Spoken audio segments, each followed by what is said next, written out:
Hi, so we are meet again. Today we'll sort out a complex disease known as diabetes mellitus, whether type 1 or type 2. So the diabetes mellitus is a complex disease because I guess there is inversely proportional relationship between the blood glucose and the hypoglycemic condition and hyperglycemic condition.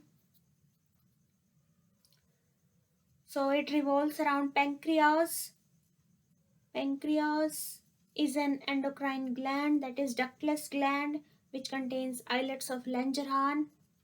It contains endocrine as well as exocrine enzymes, which constitute alpha cells, beta cells, and delta cells.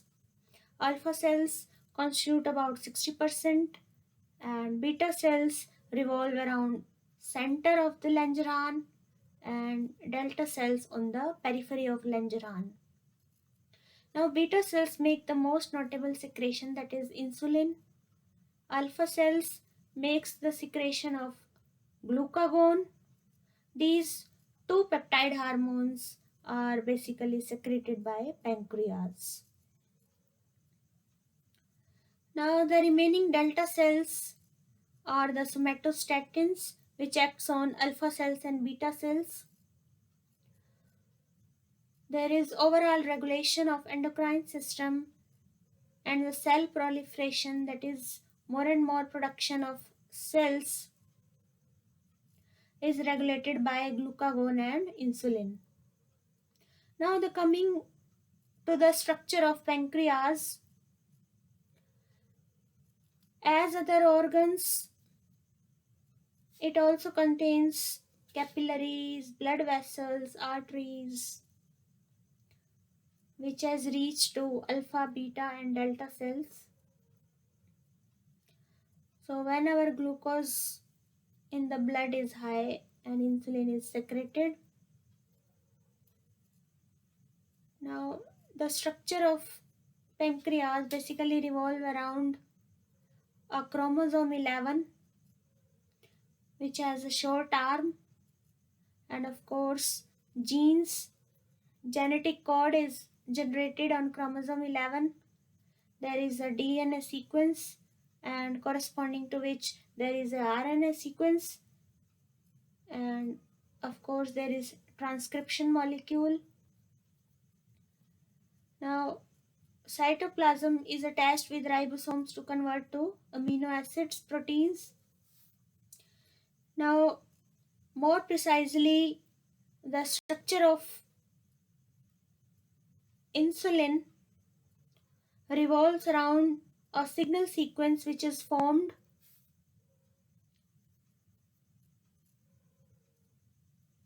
where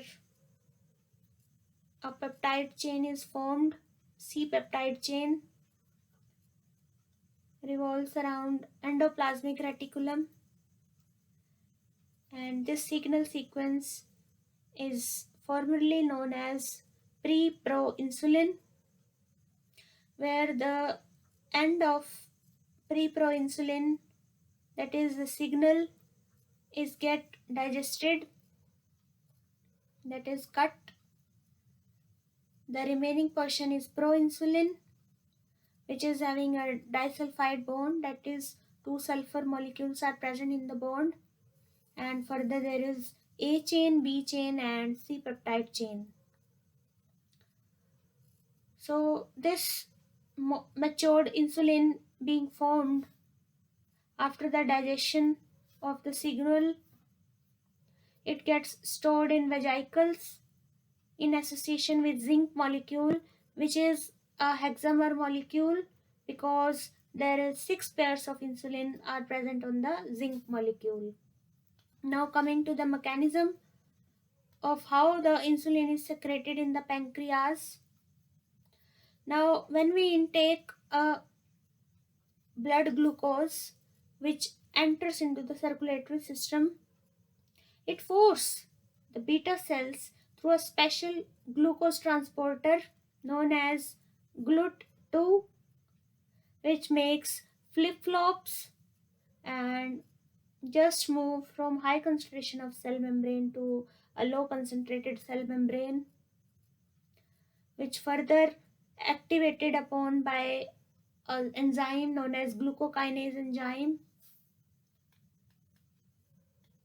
This enzyme activates the glucose to form glucose phosphate, that is G6P, which gets entrapped inside the beta cell and further undergoes a glycolysis process to form pyruvic acid, which is marked by a chemical reaction, that is the glucose molecule C6H12O6 gets oxidized with O2 molecule to get pyruvic acid molecules, that is C3H4O3 and two molecules of water. This pyruvic acid enters into TCA channel having mitochondria oxidative phosphorylation, where ADP gets converted into ATP, where the former was having high intracellular level and later is having intracellular level low. So now ATP gets released, this energy gets bind to a potassium channel, which marks the beginning of insulin secretion. So how this works?